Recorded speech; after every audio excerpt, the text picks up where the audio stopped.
you know, everybody had a different, we all did the same job at the same time, but there are people that like, were, I was better on the 60 than most guys. So I always felt the 60. So that's how old I am when I carry the 60. Okay. So, things like that. So you got to know, like, certain people are, better at doing certain things.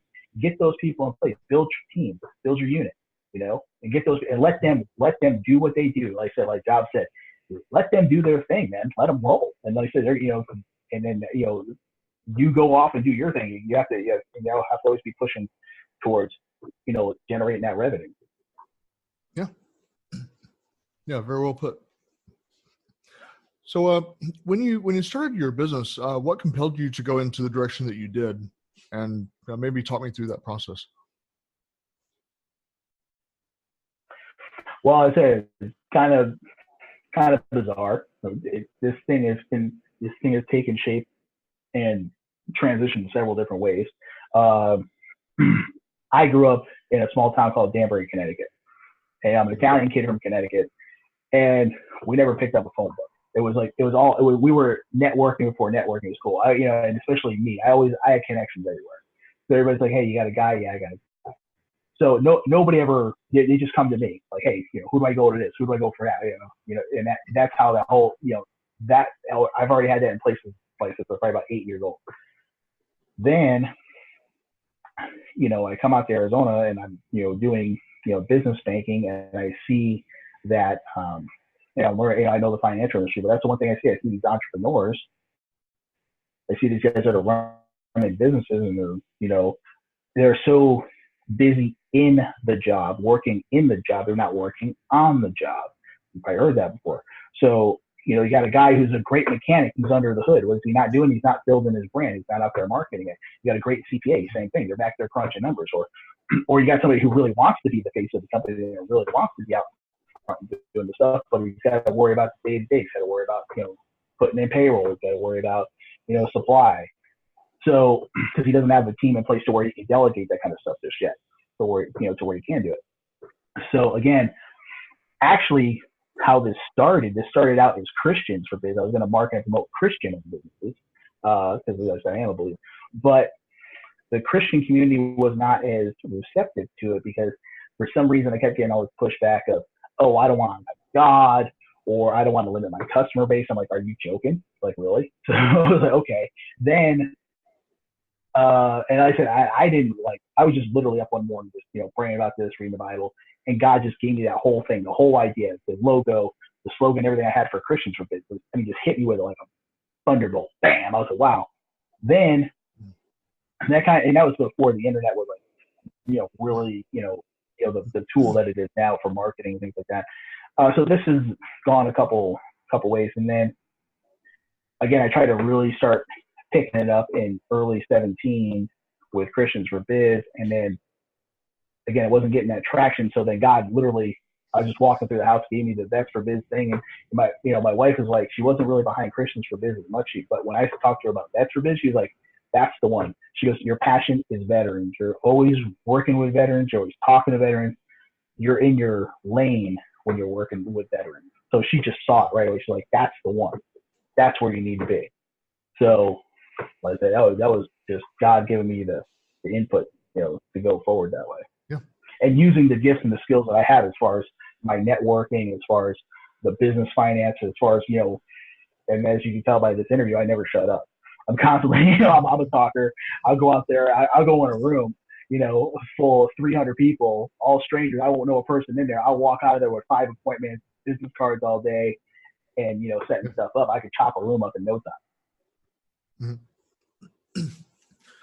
So is there perhaps a different profession out there other than what you're doing that you might end up toying with at some point? Well, I always wanted to be a professional wrestler, but I'm 47 years old. That's not happening. So, no, in all seriousness, no, I really can't see me doing anything else. I mean, because even in a way, like the Vets for Biz, to me, yeah, sometimes, I'm not the, how you say, the prototypical quote unquote Christian guy, because my language is still a little salty or whatever, especially when I get around veterans. You guys start blah, blah, blah, blah. So I got to kind of tame it back sometimes. But to me, this is like a ministry too. Like, because I can talk to guys, or gals, that are having, they said they're having that day where, they got to just talk to somebody. So they got to, or like I said, I can inspire somebody, just keep pushing, like I said, they're getting down, business not going the way they want it to go, things like that. If I give them some kind of a direction, things like that. And I think God purposed me for that kind of stuff. So I don't really see it. And like I said, when I am working with the veteran business owners, like that, I'm just so in my lane. I can't see me doing it, to be quite honest with you. Cool. Unless Vince McMahon comes out and he wants to make me a professional wrestler, then it's okay. Yeah. So what would you say your greatest character strength is, if you were to identify one? I'm sorry, say again. You broke up again. Your greatest character strength? My greatest character strength? Just tenacity. Just don't quit. Just nasty. Just refuse to lay down. Good deal. I just won't. I think that, and just I'm not shy, especially when it comes to business. Like I said, I'll walk into a room and I'll walk out and I'll make contacts all over the place. So I think that's a gift from God that not a lot of people have. Sure. Now, on the flip side of that, what would you say is your greatest weakness? I am not super analytical. I do not. I will make a snap decision in a heartbeat. I will not. I don't always I don't always look before I leap, kind of thing. I kick in doors. It's kind of just what I do. So, sometimes I really need to take a step back and think and pray or do whatever, rather than just go. So, and then like I say, from that analytical standpoint, like I say, as far as I get bored sometimes with just like the details. Like, okay, I'm the idea guy. Like, I come up with the idea. Now if I can delegate to somebody, okay, here's my idea, make it work. Yep. Show it to me. You know what I mean? So if I can do that, but when it comes up to me, I start getting bored. Get bogged down. I definitely relate with you on that one. So as far as ideas, you mentioned being the idea guy. Is there a particular place you go to get your ideas, do your brainstorming, maybe walks in nature or whatever? Is there a certain spot you go to? Well, like I said, a part of my daily routine is, getting up and I, get into the Word, and I'm doing a lot of praying and stuff. So, that I get a lot, obviously, the ideas from God. So he's the guy making this thing happen. But as far as like a particular place, I do have I get up, I get up at usually 2:00 in the morning. Nobody's awake. It's nice and quiet. Get a cup of coffee. Sit there. I have one particular couch that I sit on, and just kind of get into worship mode and just kind of start working. And God works some things out of me. Sometimes he's laying me out. Sometimes he's giving me an idea. Sometimes he's giving me the new goal and what to push for. Good stuff. So if you're to describe what you do on a daily basis, kind of at a very high level, how would you describe that? For somebody. What I'm doing. Yeah. So what I'm doing out a couple different things for the customers that I do currently have is that I have their members of Vets for Biz. I'm marketing and promoting their particular business. Either, if I'm on, so I said, usually a minimum of once a month, I'll do what's called an airstrike, where I'll promote their business on social media. Or I could be, rolling through social media and somebody says, hey, I need X, Y, Z, or hey, I'm looking to, do something. And I'll have that resource. Bam, I'll throw it out there. Talk to so and so, and I'll throw their, Vets for Biz, their login. They're not their login. They're the page that I have on Vets for Biz. I'll throw that on there so they can see that. Bam, directly kind of deal. Talk to so and so. And then also I have or if one of my customers contacts me and says, hey, I'm hiring or having an event, I get that out live, right now, real time. Hey, go see so and so. They're having this event, kind of thing.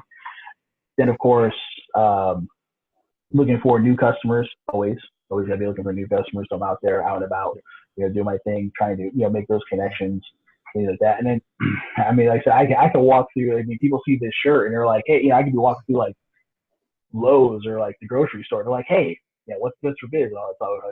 And they're talking to my wife. My wife she just knows just to go. She's like, okay, he's going to be there a while. I'll just go take care of it. She goes off and does the rest of the shopping. Yeah. And I'm going to be sitting there yapping all day.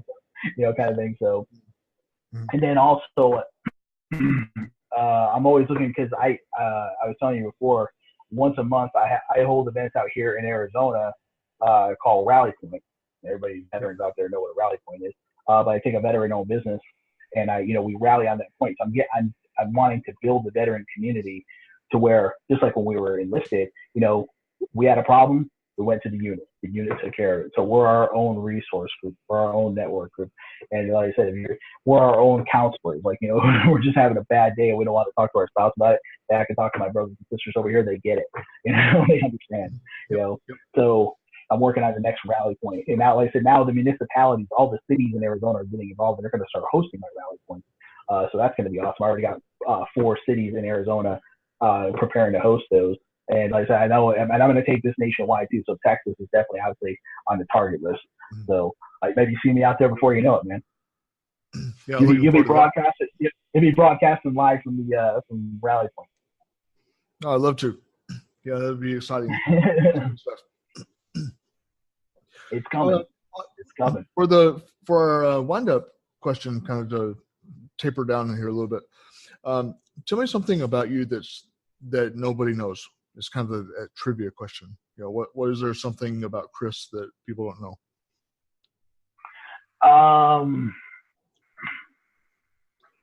Well, I did actually run for the U.S. Congress in 2010 here in Arizona. I was in a very heavy Democrat district. So, but I was so angry. Again, that was definitely one of those. I just jumped in with both feet. I had no idea what I was even doing. I didn't have the foggiest clue. It's not like I had a degree in poli-sci or anything. Nothing even of the sort. I was sitting there one day. Nancy Pelosi was talking about prosecuting 4 Navy SEALs for tuning up some scumbag terrorists, and I was like, "Are you joking right now?" I'm like, what do I got to do to take her out? And so, okay, she's in the House of Representatives. Who's my House representative? Oh, this guy Raul Grijalva, this socialist scumbag. Okay, I'm going to take this guy out. So, unfortunately, I said, I had a great message. I had a great, background. But when you don't have that name recognition, nobody's willing to cut you a check, especially when you're going against a 3-term or 4-term incumbent and you're in a D+3 district, and I'm obviously a Republican. So people are like, great speech, love your passion, but you got no chance of winning, so I'm not giving you money. So that part kind of sucked. But I had to, I was literally driving 200 miles a day, going to speaking engagement from Tucson to Yuma, all on the same day. Because that's that veteran thing, that's that military thing. Like, okay, what do we got to do? Okay, that's over there. I go and talk down in Tucson, drive 200 miles, go to Yuma, and I still was working a full-time job on top of that, and I had a wife and 2 small kids. So, sleeping was optional. Some days I didn't. So, just because I had a mission and I was driving towards that mission. Like I said, I swore an oath to defend, the Constitution, and I was going to do it against all enemies, foreign and domestic. Unfortunately, nowadays, socialism is starting to be on the rise, and all of a sudden it's starting to be cool to be a socialist, which is like absolutely atrocious to me. But that's a whole other tangent for a whole other show. I won't even get into all that. So that would be, I guess, the one thing that I think people maybe don't know is that I actually did run for the U.S. House of Representatives. Cool. Yeah, there's another thing we have in common there. So yeah, I like you even better now. Yeah, we're on. Cool. Right on. Definitely on the same page. Outstanding. Well, but the listeners here are going to be wanting to know how to get a hold of you, and how to be able to touch base with you and do business with you and so forth. So, what kind of contact methods do you have there? Just kind of roll those out. Sure. Well, of course, you can always go onto the website www.vets4biz.us. You can go to the contact form there, like especially if you're a business owner, and fill out your contact information there. and I'll get back